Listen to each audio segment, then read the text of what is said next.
Unjuk rasa memprotes ketidakadilan rasial di Amerika Serikat membuat para pakar medis mengkhawatirkan naiknya jumlah kasus COVID-19. Sementara itu jumlah kematian akibat COVID-19 di Amerika Serikat terus meningkat dan telah melewati angka 110.000 jiwa. Seorang anggota polisi negara bagian Virginia ditahan akibat tuduhan penyerangan. Setelah rekaman kamera di badan polisi menunjukkan ia melakukan kekerasan pada seorang warga kulit hitam. Di Buffalo, negara bagian New York, laki-laki berusia 75 tahun kepalanya luka parah karena didorong oleh polisi.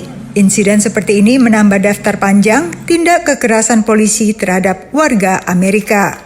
Banyak warga turun ke jalan memprotes kebrutalan polisi dan ketidakadilan rasial. Bahkan ada yang menuntut penghapusan anggaran kepolisian. Ahli medis cemas, masifnya unjuk rasa akan memperluas penularan pandemi COVID-19. Lots of people in close contact yelling and screaming can propel the virus. And 35 to 50% of patients with COVID can be infected and asymptomatic. There's a real concern for viral resurgence. Tapi sebagian pengunjuk rasa menyatakan siap menghadapi apapun resikonya. This problem and this epidemic is bigger than COVID-19. COVID will come and go, but our lives, once it's gone, it'll never come back. So it's important that we must stand up now and demand change. Bukti rawannya penularan COVID saat kerumunan massa terlihat pada kasus positif di negara bagian Missouri yang terlacak pada warga yang berdesakan di Danau Ozark saat liburan Memorial Day.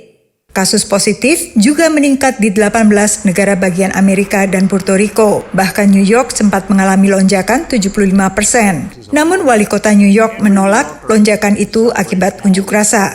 Negara bagian ini bahkan bersiap melakukan fase kedua pembukaan kembali berbagai kegiatan. We bent the curve, intended to flatten to get to a plateau, we bent it. And look at the rest of the country.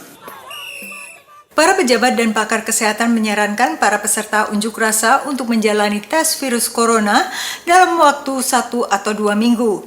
Karena meski sebagian besar adalah kaum muda yang mungkin tanpa gejala, namun bisa menularkan pada mereka yang berusia rawan ataupun lansia di rumah masing-masing. Terutama karena tingkat kematian warga berkulit hitam akibat COVID-19 lebih tinggi dibanding ras lainnya, menurut Pusat Pengendalian Penyakit Menular Amerika atau CDC.